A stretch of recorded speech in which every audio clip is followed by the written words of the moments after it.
Hello, and welcome to the Pharmacy Times News Network.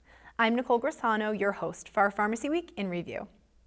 A retrospective study found statistical significance between the rate of patients receiving naloxone with opioid prescriptions at health system pharmacies compared with non-health system pharmacies, Pharmacy Times reported.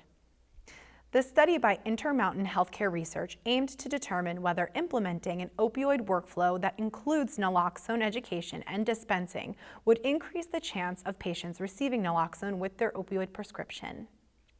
The results found that of the prescription filled at Intermountain Healthcare community pharmacies in which the opioid workflow was implemented, 1.73% were accompanied by naloxone. Of those filled at external pharmacies, just 1.26% were accompanied by naloxone. Some common red flags in patients requesting opioid prescriptions are known, current, or past regulatory action against prescribers, multiple family members receiving the same prescription from the same provider, pattern prescribing, and a request for cash payment. Sandoz has launched epinephrine 0.3 milligram and 0.15 milligram injections, making adult and pediatric doses immediately available in local pharmacies across the United States, Contemporary Clinic reported. These injections are indicated for the emergency treatment of allergic reactions, including anaphylaxis to allergen immunotherapy, biting and stinging insects, diagnostic testing substances, drugs, food, and other allergens, as well as exercise-induced anaphylaxis.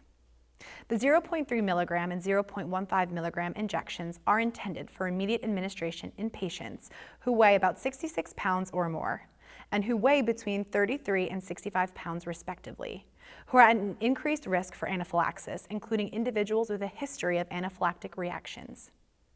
These epinephrine products are single-dose, small, pre-filled syringes and device combinations that provide an alternative to auto-injectors.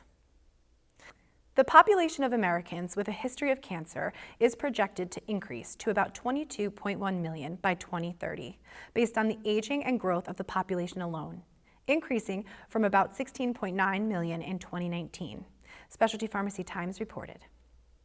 The projections are based on the American Cancer Society's Cancer Treatment and Survivorship Statistics 2019 report, which indicates that the number of patients with a history of cancer continues to increase in the United States, despite declining rates in men and stable incident rates in women.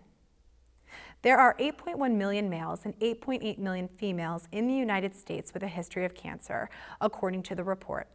About 2 of 3 patients with a history of cancer were diagnosed 5 or more years ago, and nearly 1 in 5 were diagnosed 20 or more years ago. Nearly 2/3, or 64%, are 65 or older. The 3 most prevalent cancers among men in 2019 are prostate, colon, and rectum, and melanoma of the skin. For women, the most prevalent cancers are breast, endometrium, and colon and rectum. Pharmacists may get more questions about Jardiance if patients have seen a recent commercial for the prescription medication. In the spot called Jardiance Whiteboard, a spokesperson asks a crowd of people about the importance of their heart, while many individuals cited their cardiovascular disease risk and how type 2 diabetes relates to it. According to the commercial, Jardiance is the only type 2 diabetes pill to reduce the risk of cardiovascular death, while also lowering A1C levels when paired with diet and exercise.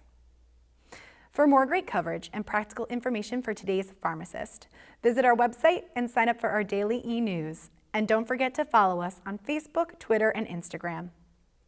Thanks for watching our Pharmacy Week in Review. I'm Nicole Grisano at the Pharmacy Times News Network.